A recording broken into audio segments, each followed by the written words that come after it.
আত্মস্থ আত্মমন্থন, অভিযানের যুক্তি খাতে নাম লেখান, দেশ গঠনে অংশ নেন।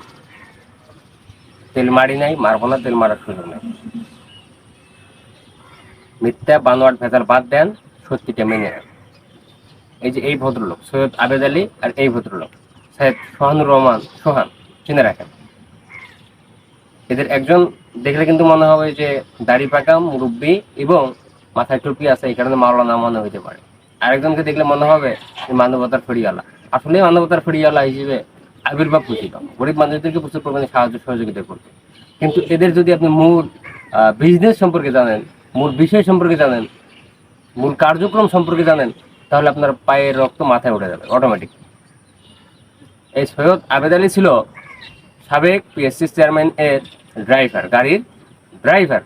ড্রাইভার থেকে তিনি যে কাজটা করেছেন, পয়েন্টে আসেন, ড্রাইভার থেকে যে কাজটা করেছেন, এই কাজের ফলে অনেক টাকা পয়সা ইনকাম করছেন। তিনি কিন্তু সম্ভ্রান্ত পরিবারের, বড় পরিবারের, নামি দামি পরিবারের ছেলে, সৈয়দ বংশের ছেলে।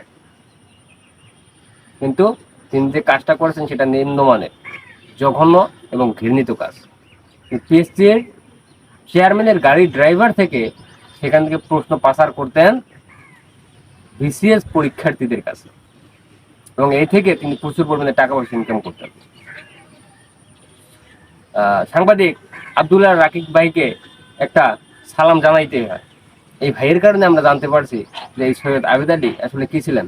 গাড়ির ড্রাইভার ছিলেন ঠিক আছে, কিন্তু গোপনে তিনি প্রশ্ন পাচার করতেন, প্রশ্ন সেল করতেন লক্ষ লক্ষ টাকার বিনিময়ে। এবং এই টাকার ফলে বহু পরিমাণে টাকার মালিক হন, এবং তার ছেলে মানবতার ফেরিওয়ালা হিসেবে গরিব মানুষদেরকে সাহায্য সহযোগিতা করে। তো সাংবাদিকেরা যখন থেকে প্রশ্ন করে যে আসলে এই প্রশ্নটা ফাঁস করলেন এবং এই টাকাগুলো কি করছেন আপনি, তখন সৈয়দ আবেদ আলী যে প্রশ্নের উত্তর দেয় তাতে না হেসে পারা যায় না। আসলে তিনি বলেছেন তিনি ধর্মকর্মের কাজে আসলে এই টাকাটা কাজে লাগাইছেন। তো দেখেন, আমার এই নিয়ে একটা গল্প মনে পড়লো যে এক ভদ্রলোক কুরবানির জন্য গরু চুরি করছে। তিনি কুরবানি দিবেন, গরু চুরি করছে। তো যখন তাকে এই গরু চুরির জন্য, গরু চুরির দায়ে ধরা হয়েছে, তখন তিনি যে উত্তরটা দিলেন সেই উত্তরটা হলো এইরকম যে চুরি করছে এটার একটা পাপ আছে, আর কোরবানি দেবো ওটার একটা স্বভাব আছে। এই পাপে আর স্বভাবে কাটাকাটি হয়ে মাঝখানে যে মাংসগুলো থাকবে সেটা আমার জন্য ফাও। তো বিষয়টা এরকম। সৈয়দ আবেদ আলী যে কাজটা করেছে, তিনি পিএসসির প্রশ্ন চুরি করছেন, সেটা একটা পাপ, এবং তিনি টাকা পয়সা গরিবদেরকে দান করছেন, সেটা একটা স্বভাব। এই পাপ আর স্বভাবে কাটাকাটি করে তিনি আসলে কি করতে চাচ্ছেন বলেন দেখি। তিনি এই টাকাটা ফাও খাইতে চাইছেন, এবং বর্তমানে তিনি অঢেল সম্পত্তির মালিক।